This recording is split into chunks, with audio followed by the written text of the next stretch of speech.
And all conversations always like devolve. I mean, I was just thinking like last night I was out with some friends, and we went to this place in Saukville that's on Wednesdays. They have this smoked chicken wing special.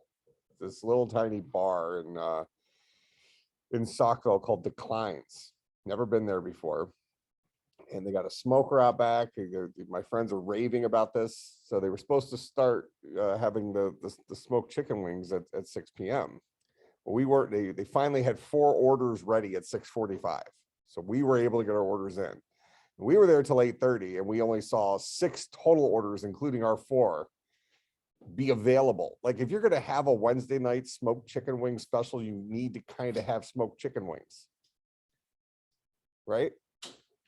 So while we were waiting, though, conversations devolved quickly.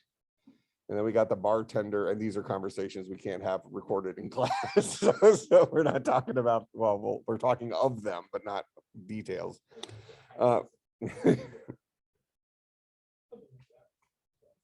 it was along the lines of how much would you pay for the Bell app, the VR Bell app, but not that.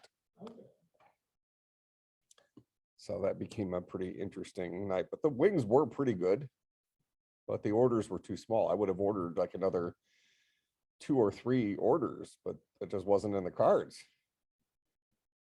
I feel like they shouldn't have a smoked wing special. They're not going to be able to have smoked wings. I can't say for no, but I think you might be. Everybody else that was with me, because they only gave you 6 wings. Oh, wow. Yeah, I mean, they were they were good. It was worth ordering another order. Like 30 wings Total, that whole night. Yeah. Honestly, I think 2 things happened. 1, they underestimated the amount of people that was going to receive the special, and 2, supply chain issues. Well, possibly the supply chain issue thing, but this is not like the first week they've had the wing thing. This is like, I think this is like week 90. I would say supply chain. You know, I was this guy like remembered how good the wings were 2 months ago and decided, let's go back for these wings. Could be. All right, so we're talking about object orientedness, right? I think so, didn't I? Yeah, I did.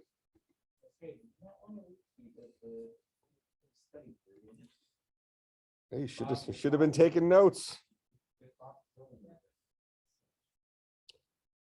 All right, so let's just see what we talked about already. All right, so we talked about the concept of object-oriented language, trying to bring into our mind what actually differentiates an object-oriented language from a traditional language.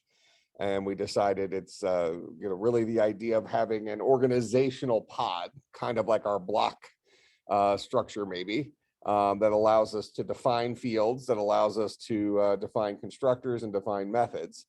And then we tried to give some information about those particular things, like what's a constructor. It's the thing that initializes probably, or among other things, the fields that belong to an object. So really an object is going to have its most local variable environment being governed by the stuff that is within the object. Now, when we start thinking about how do we implement this, we do need to think about what other scopes does an object necessarily get access to. So if I go back, I think I had some coding examples, right? So if I'm just looking at this guy here, this is the blueprint for a class, right? And pick your C type language, C++ type language. So if I'm just looking at this guy, we would say, okay, well, if I'm inside this constructor or I'm inside this method, these guys have access to the fields that are part of this class. But do they have access to things outside of this class? Sort of, the answer is kind of, sort of, maybe. Or maybe it depends. Go ahead. Well, before we even get to that point, do any objects actually exist at this point? This is a blueprint. It teaches us how to build objects. We haven't actually built objects yet, right? But presumably we could say if we did have instances of objects, if we had instances, if we had something that was built using this, what would it have access to? And it would have access to global type elements that are over and above what we're seeing here. And we've seen those before. We called, if you remember from like 250, called them singletons. So something that was accessible from basically all the objects that were in there. So now we need to start thinking about, is there a such thing as global variables? Well, we already have this global environment. So technically, if we just say that the class itself is living inside of, has access to an environment that is itself plus the global environment, we effectively already have that model, right? And we could just say that our global environment sort of mimics that idea of having a singleton, something that's accessible regardless of where we are inside of the namespace or the package, depending on what language you're dealing with here. Okay. We talked about the idea of the this self keyword, how we need to have some way of referencing this particular instance, and that's really that's the secret sauce of object-oriented language implementation, is this one specialty variable that allows you to talk about yourself, almost like self-awareness or something like that. All right, so we're going to need to come up with a way of handling that. We also talked about common ways of how methods are called on objects. And I mentioned that in our modern object-oriented languages, they use something called message passing, where we're effectively sending the message, the thing we would like to do, to the thing whom we would like to do it, or who we would like to do it. Yeah, whatever. And it receives that message, and we would then also need to send along anything that he is going to need, parameters to that in order to accomplish it. The next int method in our example here doesn't take any parameters. That's why we haven't said anything. But if there was parameters it would take, we would send them along as well. Okay. So that's kind of the high level concept. Now we need to start thinking about, how do we implement this into our language? So where do we start?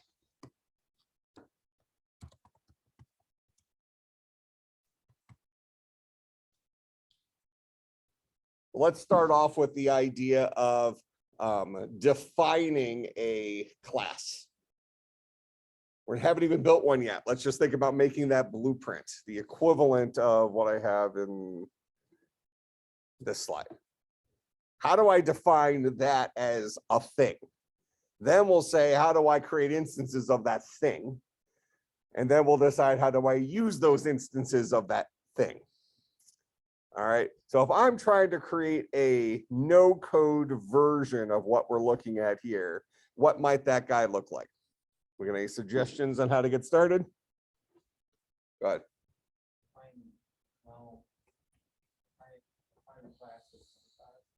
Well, remember that what I'm saying is implementing it, we want to allow the programmer, the people who are coding in our no-code language, to create this. Okay, so go ahead. So yeah, I mean, kind of class to start with the syntax no class.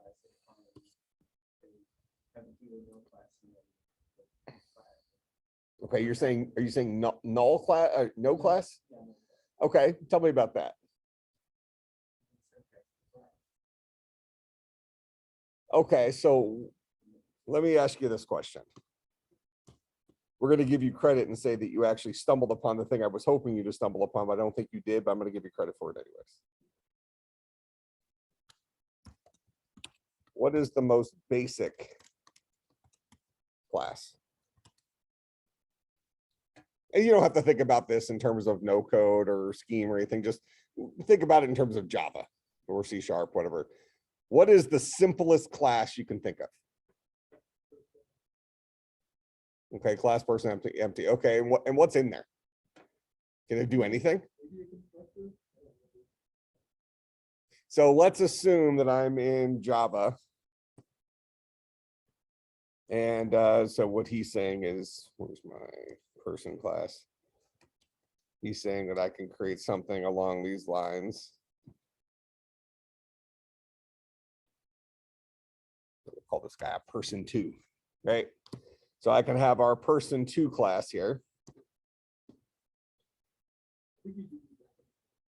You actually don't, but it doesn't matter in this example. So, and let's say then I'll just go beneath this. So let's say somewhere else in our program, we said person 2 P is equal to new person 2 system.out.println P. What would display? But it'd be a memory address. Okay, well, why?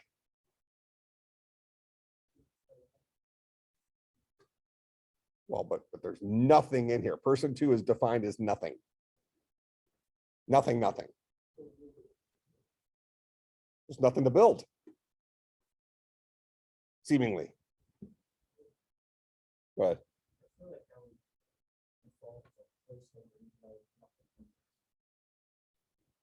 all of you better know the answer to this. I'm just trying to get you to stumble back upon it. Okay, but how does the new keyword work? When we say person 2 P equals new person 2, what's the new keyword? What's its marching orders? Go ahead. Okay, which class? Person 2. Okay, so it says I need to go find enough memory. This is a real estate agent, right? The new keyword. I have to go find enough memory to build one of these. Well, how much memory do I need to build one of those?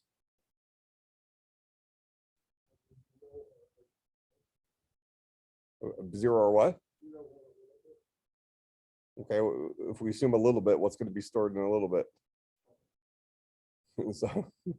So we can either be right and say 0, or be wasteful and say a little bit. Go ahead.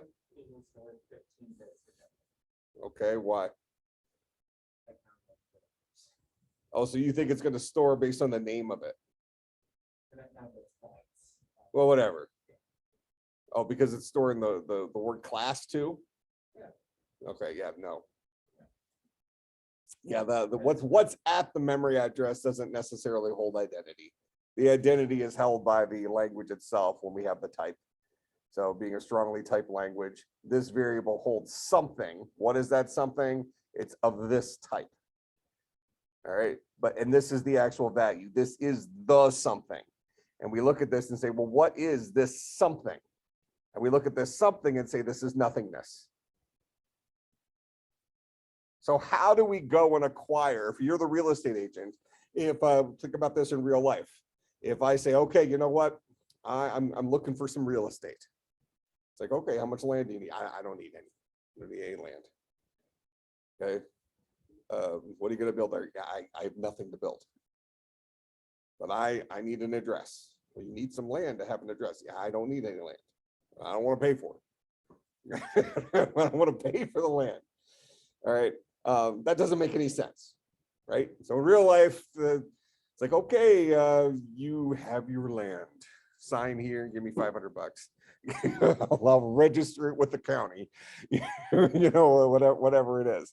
All right. So that wouldn't make any sense. Well, but you already told me that if I do system.out.println here, the value of P will be a memory address. So presumably the new keyword here did go and find some memory.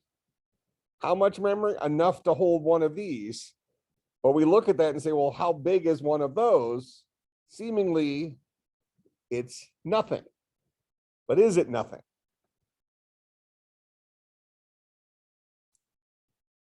And all of you should know the answer to this from your previous programming experience.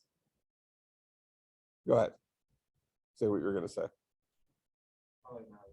That's okay. Let's keep getting some ideas out here. I go back to the placeholder. Oh, okay. So even if we say a placeholder, So you're suggesting, okay, look, you might want to build something here later. So you've called upon me, you've called upon the real estate agent, and I'm not going to come back empty-handed. I'm going to find you some land. I'm going to find you the smallest patch of land that we have available. Maybe it's a 1 byte big or whatever, whatever the operating system dictates is the smallest plot of land. Okay. So we could say that that's maybe what's going on, right? I'll tell you that most modern languages don't, that's not what they do. They come back with a legitimate plot of land with actual space assigned to it. So when I do system.out.println p here, it's going to print out a memory address, and there is something at that memory address. My question is what is that something? No? No. It would be an instance of person 2 in this case, but it's not of 0 weight. Go ahead. Ah, tell me about that. Okay, so built into an object-oriented language, every object-oriented language, there exists a baseline of this is the simplest form of an object. So if we were to put some of the invisible code here, this would be extends object, right? So if we're looking at Java here, this is inheritance, our class, our user-defined class. From our perspective, our first time that we can interject some idea, that we could say, I'm inventing something. I'm inventing this thing called person 2, but I'm not that innovative. So I'm not going to put anything in here. You're still saying, I am building this on top of the base object that must exist in the class, and it must exist in the language. In order to support object-orientedness, not only does an object need to have a way of referring to itself from within itself, the self keyword, whatever you want to call it, but we also have to have a base concept, a base idea of what is the simplest form of an object in this language. And that could be something as simple as just a name, right? But for instance, if we were to go and look at the Java object class,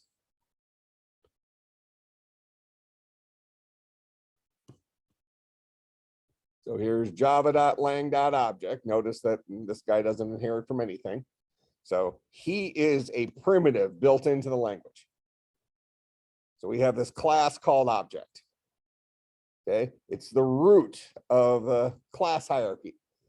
Every single class that exists in Java, whether it's already part of the language or it's something that we invented. I mean, if we just go and we just backspace here.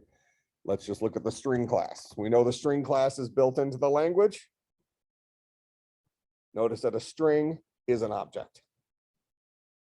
Every single class that exists, whether it was built into the language or we invented it ourselves, like our person 2, inherits from, gets its initial identity from this class called object. And the class called object is not empty. There's stuff in it. So when the makers of Java sat down, they said, okay, what does every single object that might ever exist in our language, what does it need to be able to do? What are its primitive abilities for us to point at it and say, yeah, you look a little fuzzy, but you're an object. I can tell you're an object because you got this, this, this, and this, whatever it is. So we scroll down here. Here's our constructor for an object. No argument constructor. It's not really surprising, right? This is generic, super generic object. So if we were looking inside of the, going back to our code here, in Java, if you don't write a constructor, this is what you were pointing out, it will give you one. It'll give you a no argument constructor that I mentioned does nothing, but it does a little something. So go ahead.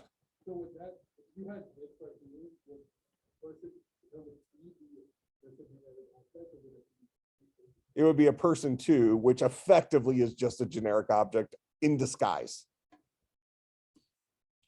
So what actually gets built here, if we were just to write out the hidden thing, is we would have a public person2 takes in no parameters.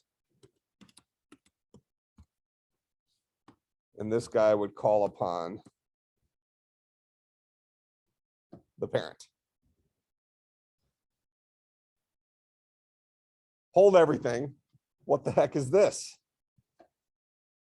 What's the super keyword? Go ahead.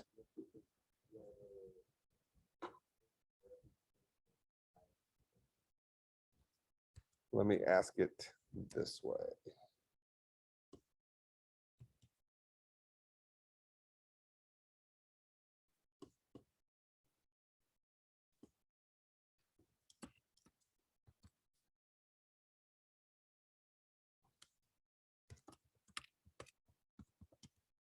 What's the difference between this keyword and the super keyword? Go ahead.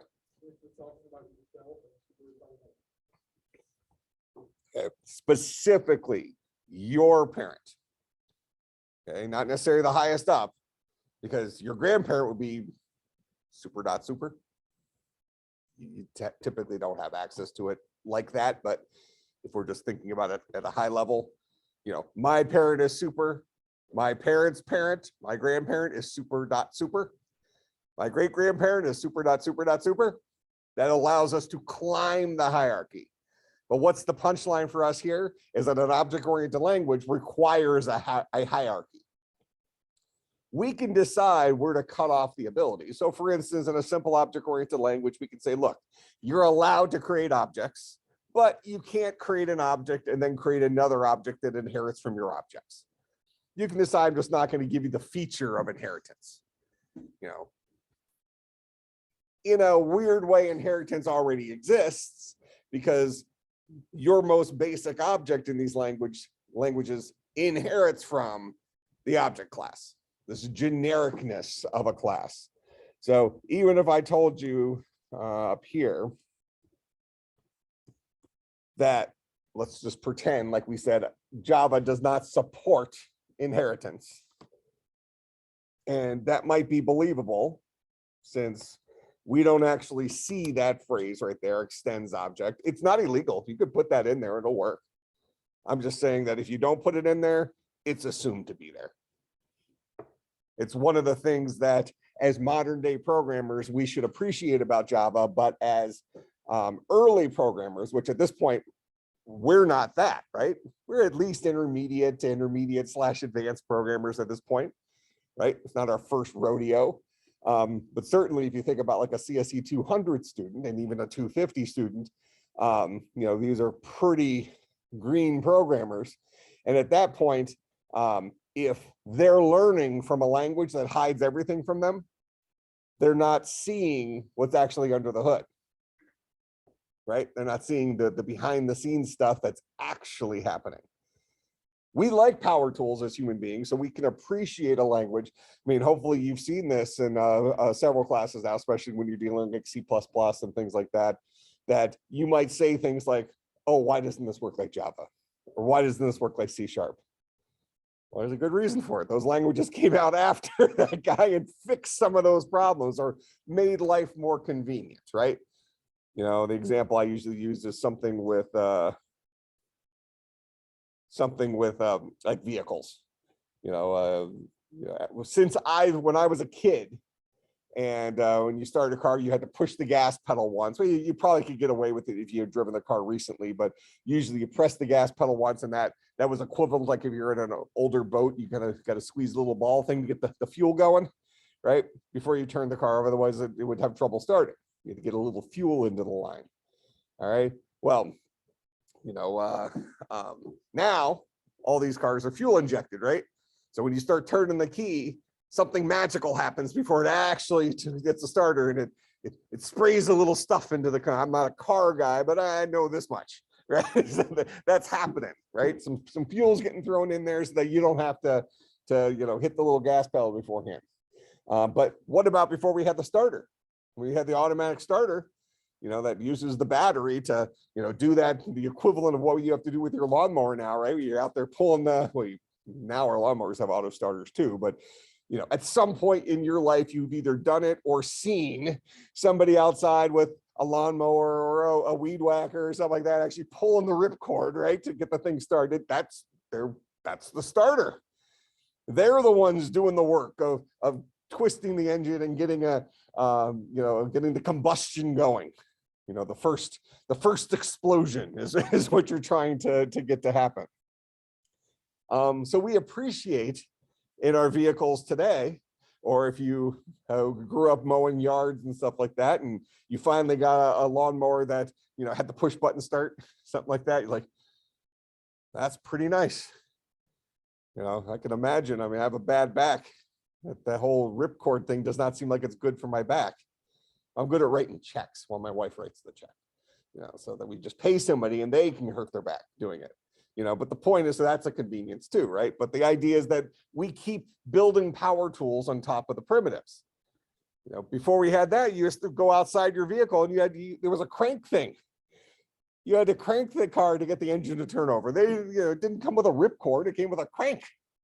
So you're out in the middle of the winter, and I'm sure that thing got frozen up, seized up and things like that. So you're out there putting hot water on it, and getting hot water probably wasn't as easy as it is today. You got all sorts of complications in life with that.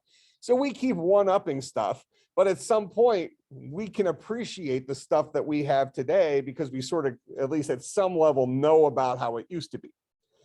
But if you start looking at a language and you see something like this, a lot is being hidden from us. Even this thing right here is hidden from us. We don't see that.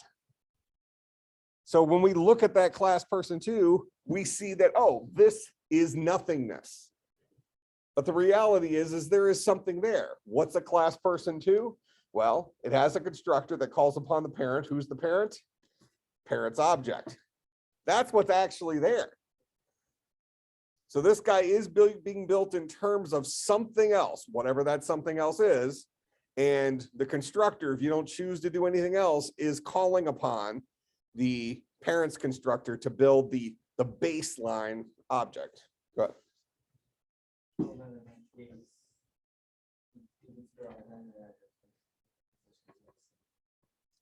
Well, the new keyword, the reason we get a memory address is the new keyword's job is to come back with a memory address.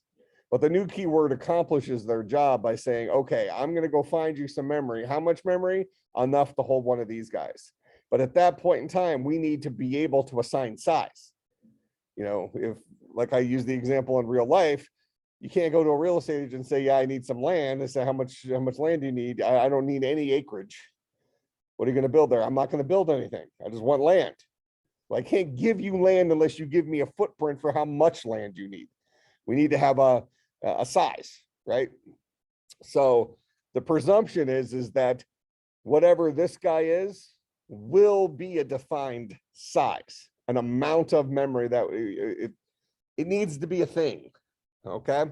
So now when you look at class person two, fleshed out a little bit, even though this means exactly the same thing as what we had before for writing in a Java, just with less things hidden from us. Now we start saying, okay, well, a person two is an object, whatever that is, but he's built on top of some sort of base. All right. And when you build a person two, even though I didn't write a constructor, this guy will exist, a person two constructor that takes no parameters. And what does he do? He just calls upon his parents' constructor and says, hey, you do whatever it is that you do. I'm relying on that for you to initialize my base, because I haven't added anything to it. I haven't specialized person two here from a generic object at all, other than in name only. Right? Like this is a generic object. This is a person two. They are identical in every single way except name. Make some sense? All right, so back to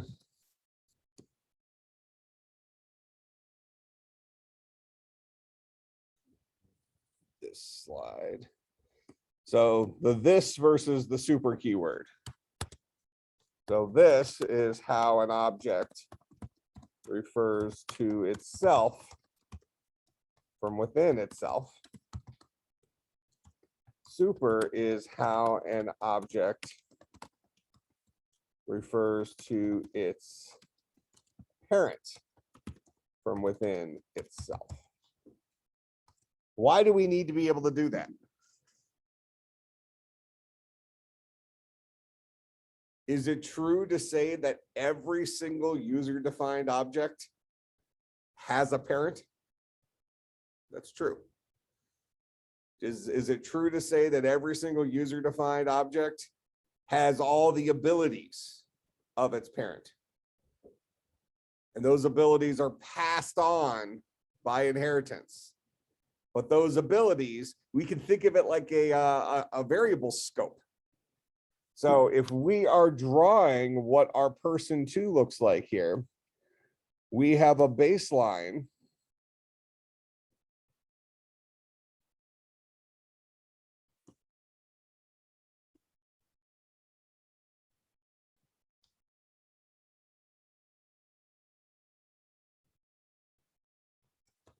So that's object. And then inside of object,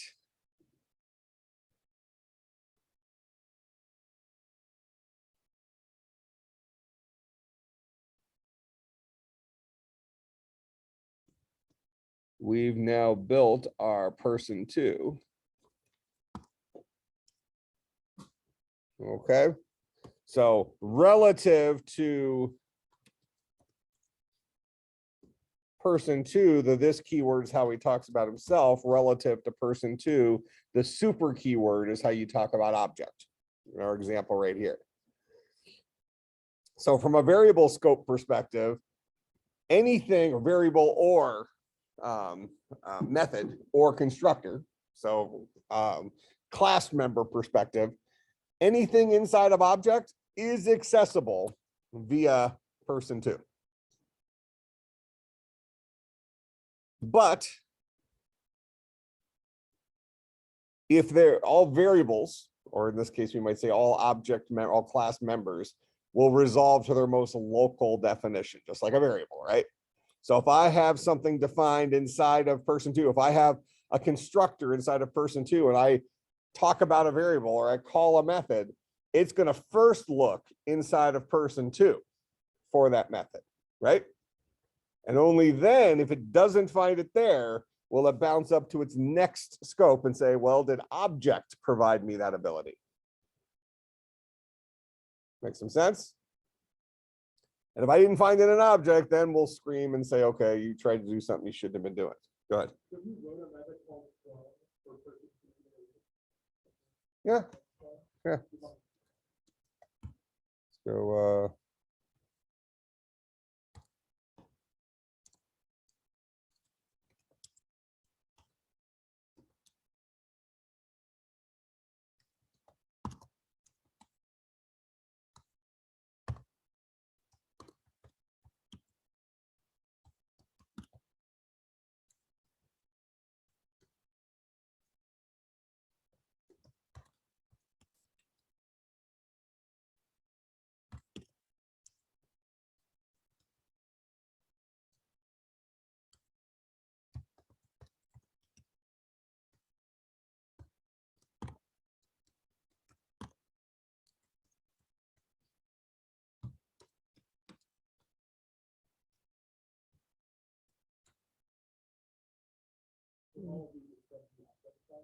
well, I'm gonna add something to this guy here, but OG person does.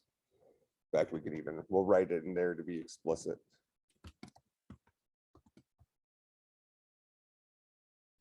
I'll have this guy start with a capital. I'm just happen to writing it all on the same file.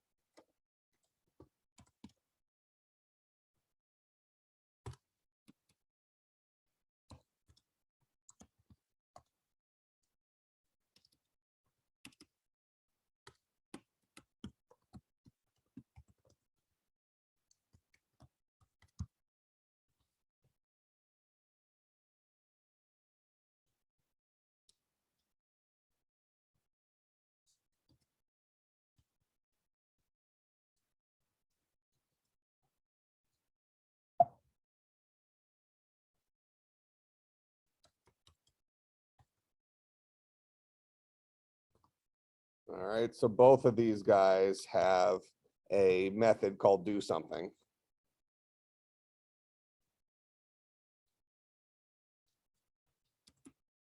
If I go and I create an OG person,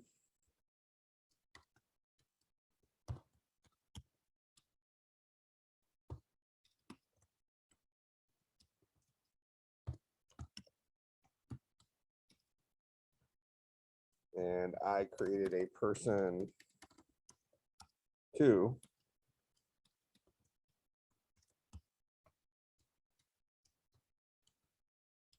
and I said OGP dot do something, and I said P2 dot do something.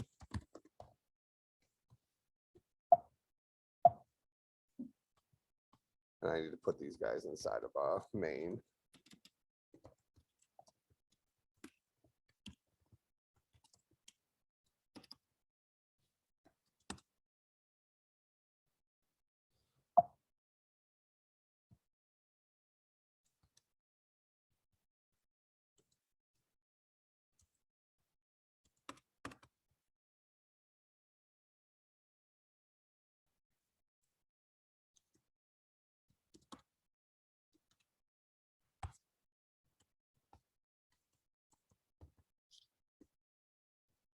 So I'll create 2 instances, one of OG person, one of person 2.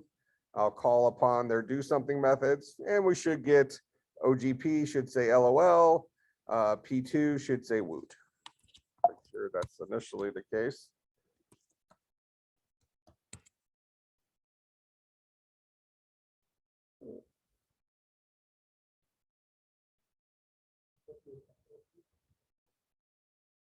No, it's screaming at me that it wants it in the same, in a separate class. I could put them in this, in a different class.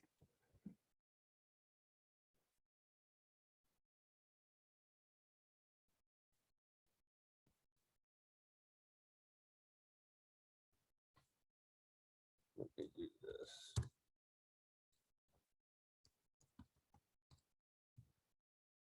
These will be accessible in here if I take public off.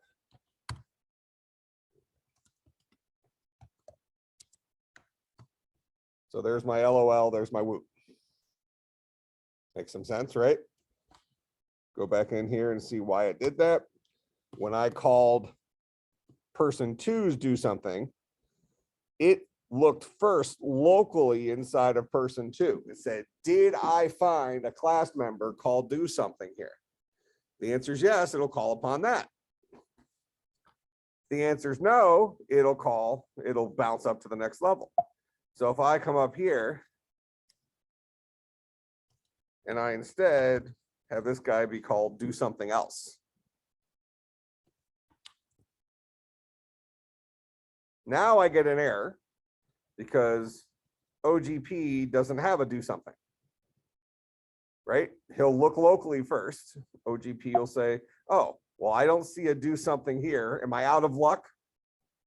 Not necessarily yet, because where do I look next? Object. So just because OG person didn't find a do something in here, he's not going to give up quite yet. He's going to pass the buck to object, say, hey, do you have a do something? It won't. We'll get an error. Class wasn't defined. If I'm in person 2 and I say do something, I do find one. So right now, this is going to give me an error for the OG. Do something, cannot find the symbol.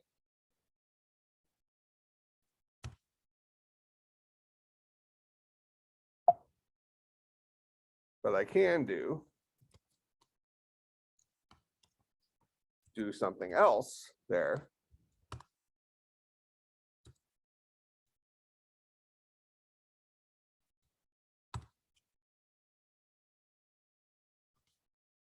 And that guy then works. Similarly, I can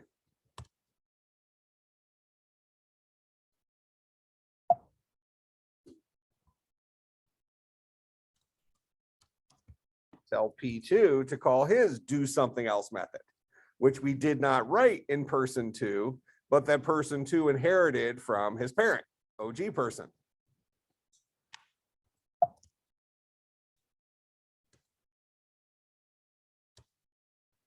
We get both LOLs out of it. Well, what if when I call do something,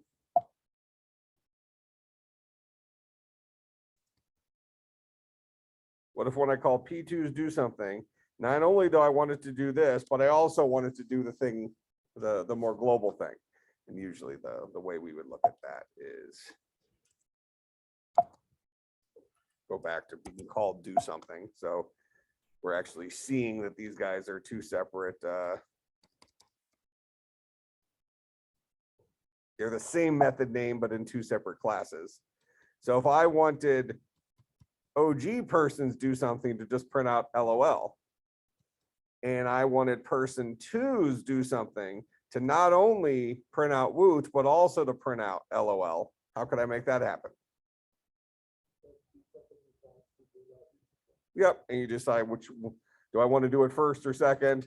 So after I do my thing, I could say I'm going to print out woot, and then I'm going to say super, call your do something, you do whatever it is that you do. Do something. Oh, thank you. Ninja.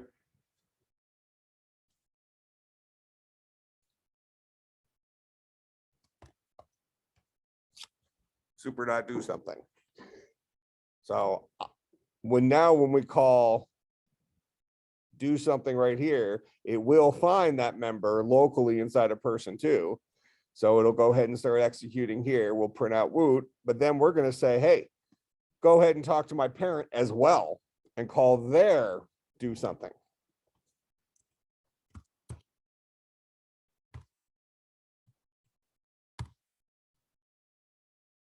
So there's that's the parent calling their do something. And this is person two calling his do something, where he says woot, and then he asks his parent to do their thing. Make some sense? So this is how object-orientedness works in all object-oriented languages. I think it's fair to say, or at least something very, very, very similar. So we require a couple of different things. We require an original, some top level object that everything else is built in terms of. We go to Java and we put ourselves into the mind of the original developers of the Java programming language, and they were saying, what does the top level object that we have to write? We have to give a base class that all other objects will be born out of. What must that guy have to have in order for it to work with the broader programming language we've written here? The procedural language that we're now making into an object-oriented language. Make sense? So we're going to give it a constructor that takes no parameters and does whatever. We have the ability to clone an object, which allows us to create the same object in a different memory space, so that if we were to pass it to something, since objects are passed by reference by default, passed by address by default, if I clone it first, then changes I make to it won't change the original. So that's something I said, hey, since Java does not have the specialized syntax for allowing us to choose whether something is passed by reference or passed by value, we're going to go ahead and build into objects the ability for them to duplicate themselves so that we can pass a copy along with it. All right. It's given us a base function called equals. And this equals function is actually used by the compare to function when if you haven't given in any other way to display itself, or well, before I explain that, let me just show you a quick example.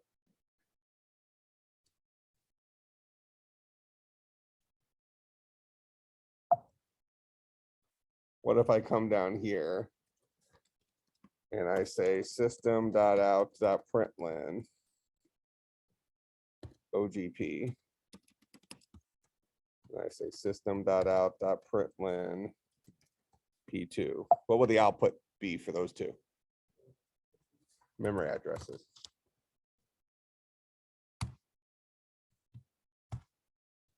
All right, now do notice something here though.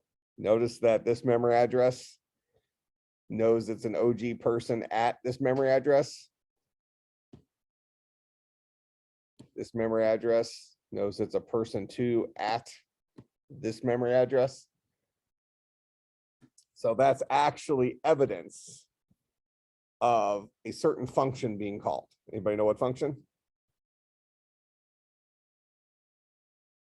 So when I come in here and I print out, when I say system.println OGP, our idea here would be that println is printing out the value stored in OGP, and the value stored in OGP is a memory address, a pointer to the actual object somewhere in memory, right? All right, well, what if I did this?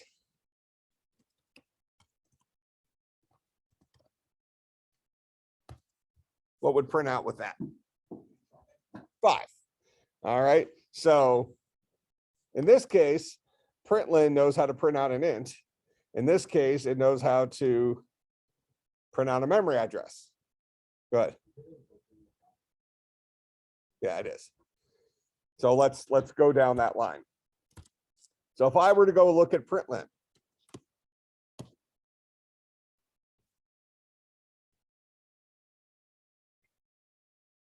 I'll go to, I think it's called a print stream. So if I go to the Java system class, there's the Java system class, which inherits from object. And I have something called an out. System.out is a print stream. What does print streams know how to do? Well, I expect to find a println in here, system.out.println, right? And what we're going to find is a whole bunch of printlns. So here's all my printlns. We have a println that takes no parameters and just kicks it down a line. We have one that knows how to print out a Boolean, a char array, a double, a float, an int, a long, a string.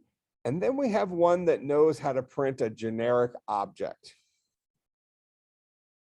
Now, what does this guy do? So prints an object in terms of the method calls the first string value of to get printed the object's value that behaves, it evokes, also value of must actually call toString. No, it's okay. No, I think toString will give us that. We can prove that here real quick.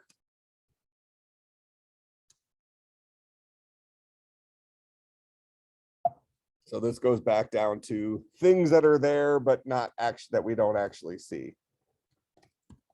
Dot toString. Dot toString.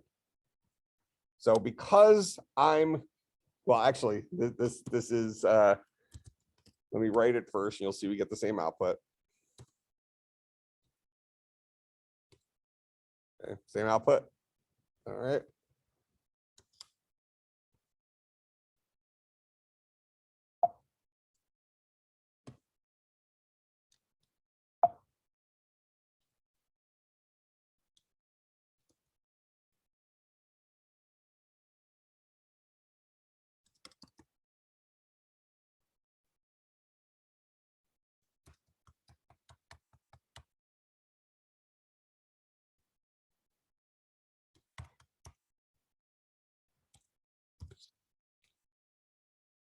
Are these two lines identical to those two lines? Go ahead.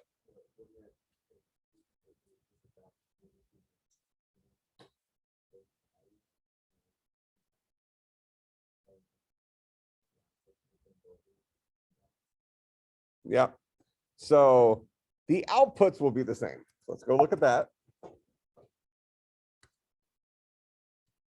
So we're going to see the same outputs twice, and we might believe that, oh, that they were identical to each other. But if we go back and look at the documentation here, we see that there's a version of println that knows how to print out an object, but we also see there's a version of println that knows how to print a string.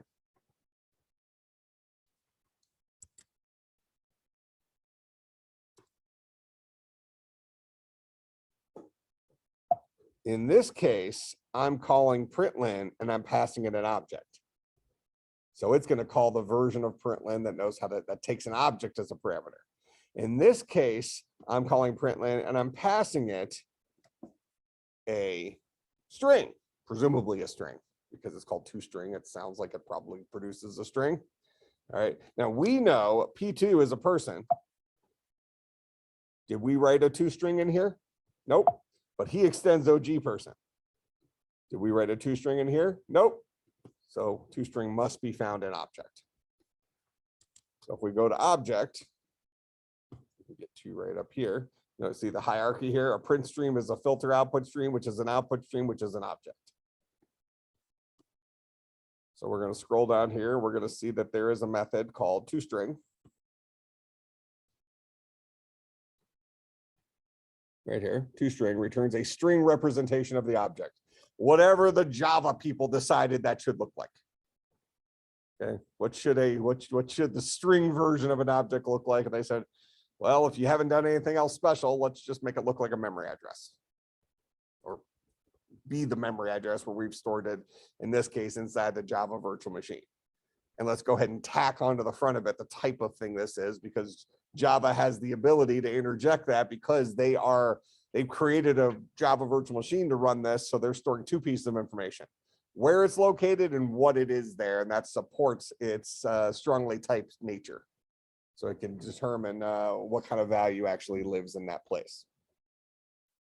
All right, so toString is actually something we got from the object class. Go ahead. So when person two or something tries to call it toString, Yeah. passing the object added into the person two, but how does the object, how does it know that the person two is saying? Say this one more time. Let me go back to my code. What do you want to know? When you print out the toString, why doesn't it say object?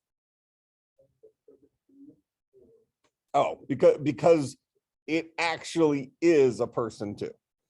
The toString says it's going to print out a representation of this object. So it's going to go and look at that bucket in memory and say, okay, well, I know where this thing lives, because an object, the object is what was originally created. And then we created possibly some other stuff on top of that through inheritance, and maybe we had a constructor that did some extra crap. But at the end of the day, the parents' constructor still got called. The grandparents' constructor still got called. So even though this memory location is a generic memory location and the object version of toString knew where it lived, when it actually went there and looked, it can see that, oh, that guy is actually something a little bit more evolved than me. So I can report what I found there. And what I found there was this kind of thing at this place. And that's stored inside of a class value. Is that inside of, yeah, get class.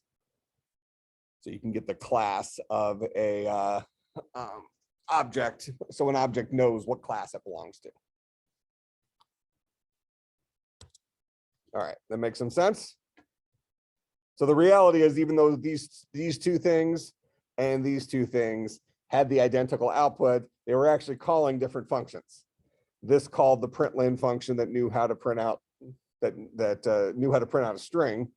This one called the println that knew how to print out an object. Now, if I come up here and I change this do something to be called toString, I just give myself a more local toString.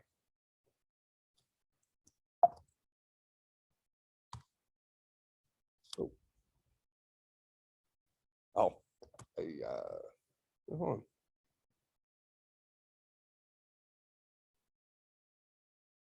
Oh, it needs to be public. It just so happens that the toString method is a public method. So I can't assign, if I'm overriding it, what we're doing here, I can't give it weaker security privileges.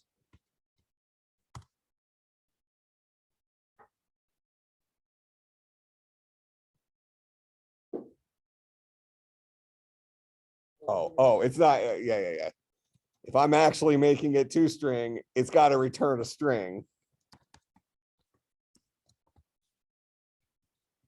So I'm no longer printing something. I'm just going to return a value here.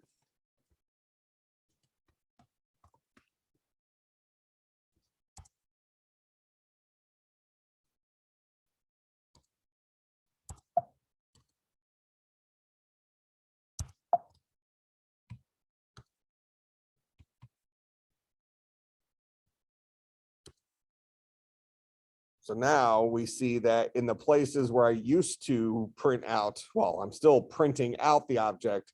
It's now finding that most local toString, the one that I wrote inside of person2, and giving me woot, which came out of that. Okay, so what does that prove to us? That proves to us that the println method that takes in an object calls that guy's toString somehow. Eventually, I think that might be calling value of at some point in there, and then that guy calls toString.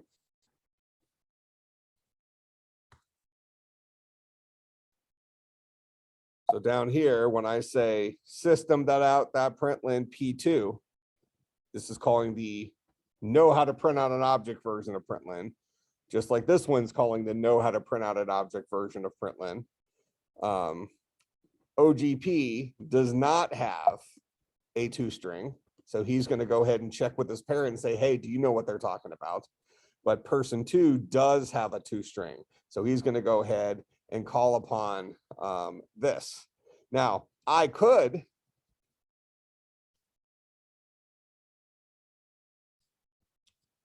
return that concatenated with my parent's toString.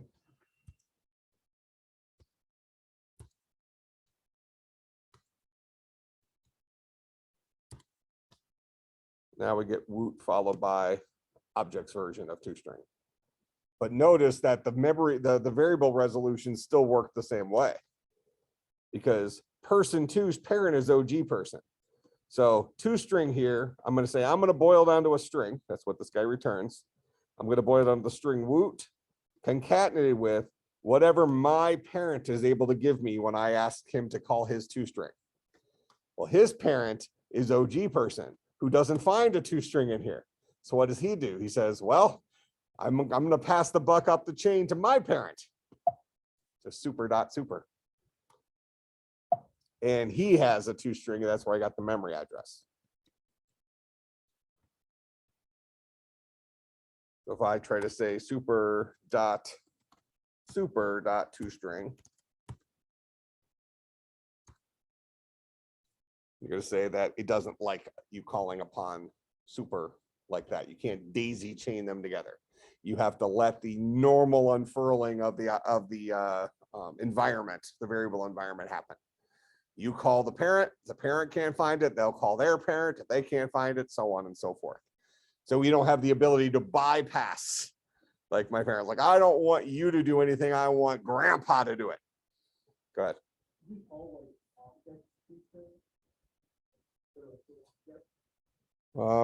The answer is no, and I'm going to have you tell me why. Crap. All right, so where's toString? Here's toString. Tell me why you can't call objects toString directly.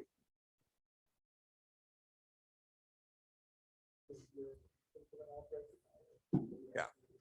So you can't call objects toString directly because toString is an instance method. We don't see the keyword static there, right? So since it's an instance method, we have to have an instance of the class in order to call that method. So we need an instance of object in order to call object's toString method. Now, from person2's perspective, we do have an instance of object. He's my grandparent, but I can't directly access my grandparent. I can't say super.super, right? And we don't have a keyword for saying grandparent, because then we need to have a keyword for saying great-great-grandparent and great-great-great-great-grandparent and so on and so forth.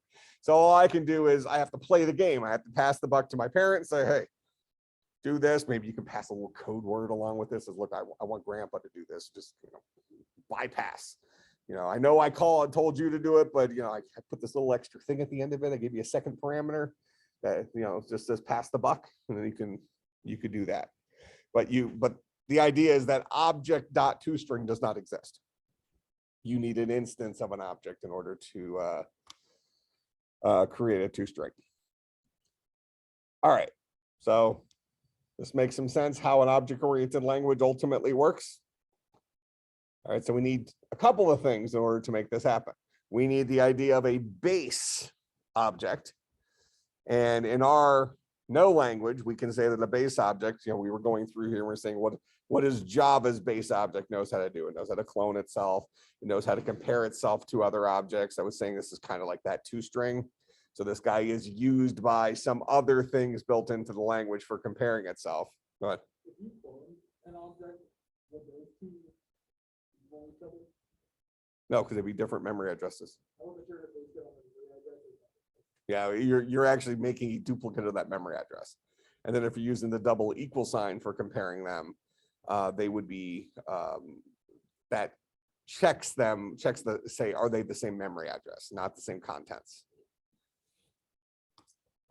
We have finalized. Notice it says this is called by the garbage collector. So all this stuff is there to support the other functionalities of the language.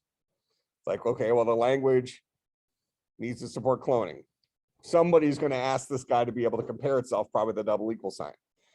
Well, the garbage collector is going to want to be able to clean up this memory. So we need to build that ability into it for an object to clean up, whatever its base stuff is. An object should be able to report what kind of class it is. This hash code thing is actually used by probably hash map and a couple other objects that are built into it for creating hash tables. So notify supports the multi-threaded abilities built into Java. So an object needs to be able to notify things, and it can also notify all. These are probably functions that you would override to have your notify do something more than nothing. But the point is that by having this here, we're guaranteed that the thread class can call any object's notify function. Even if it does nothing, that function exists. Okay, toString, we just saw that's what is being called by the objects version of println, and I'm sure it's being used by several other things as well. Wait, again, this is used by the thread system.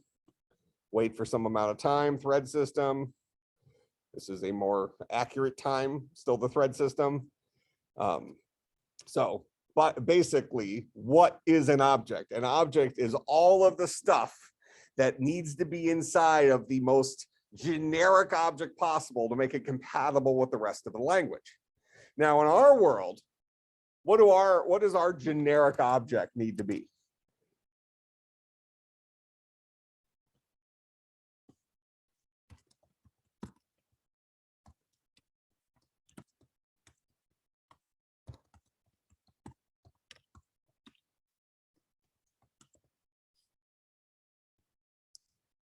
We don't have things like automatic garbage collection or multi-threadedness or things like that built into our language, right? So what do we actually need to have inside of our object, our generic object, in order to make it compatible with the rest of our language? Yeah, probably nothing. It just needs to be a thing, right? We need to be able to build on top of something. We need a starting point. Does that make sense? So realistically, in our language, if I go back to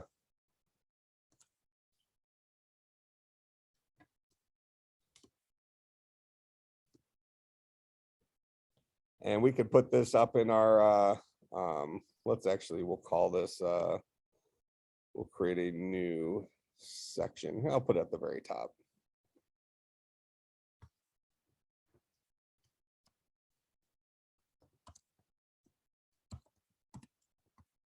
Object-oriented stuff. So we might have a define a no object. Maybe that's our top level object. Fun fact, if you look at Objective-C, which is a language heavily used by the Mac, and I'm pretty sure this is still true with Swift as well. So Java, the top level object is called object. C++ or C#, top level object is called object. C++ is also called object, lowercase o. What's it called in Objective-C and Swift?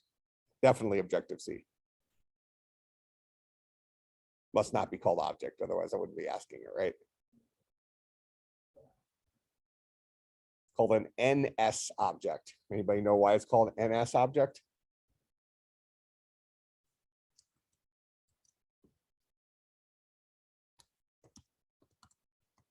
Just see if it's the same thing in Swift.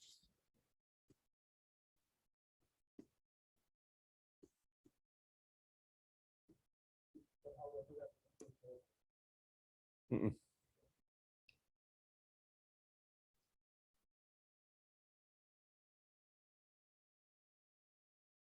Yep, still called NS object in Swift. Has to do with the history of Apple.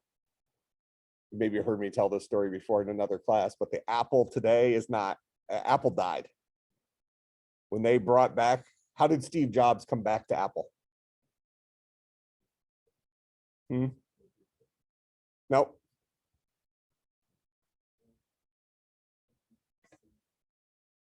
Well, what happened? Apple acquired a company. So Apple was failing as a company, but as part of that, they, rather than bringing Steve Jobs back, Apple acquired another company called Next Computers, that whose CEO was Steve Jobs. So Steve Jobs came with the package of Next Computers.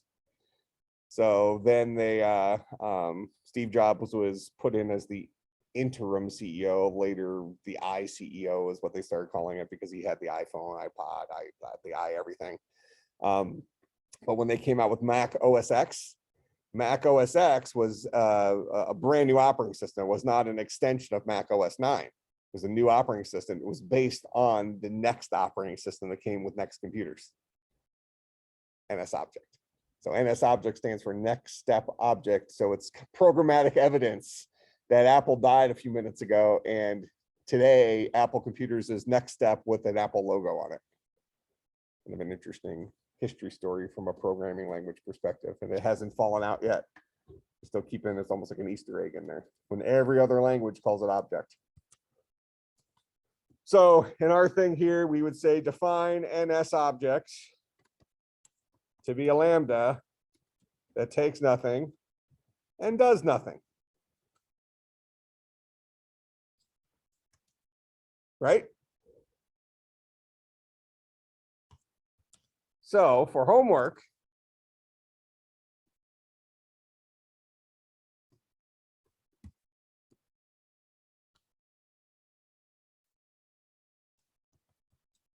add to our language the ability to create an object, well, create a blueprint for an object similar to our player 2 blueprint from class that builds on top of no object.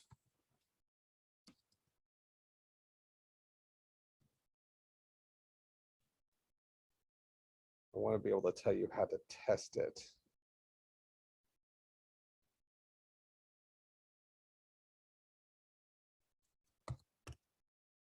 Include the updated code. We're going to say if any, along with a description of how you intend for your blueprint to be used. That is to say, how do you think your blueprint will support us actually creating an instance of an object that extends no object? So I'm really asking you to just do that very first part. Imagine how we can go from our language right now that has this generic starting object and then propose what a blueprint, a class would look like in our language, but we're not able to create an instance yet. You're just saying, how might we do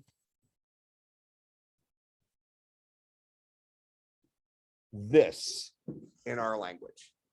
How might we define a class that has fields, a constructor, and some methods in our class? What might it look like? Suggested syntax for that. Go ahead. Probably not going to have code, but I said if you do add some code to support it, you can turn it in. Yeah.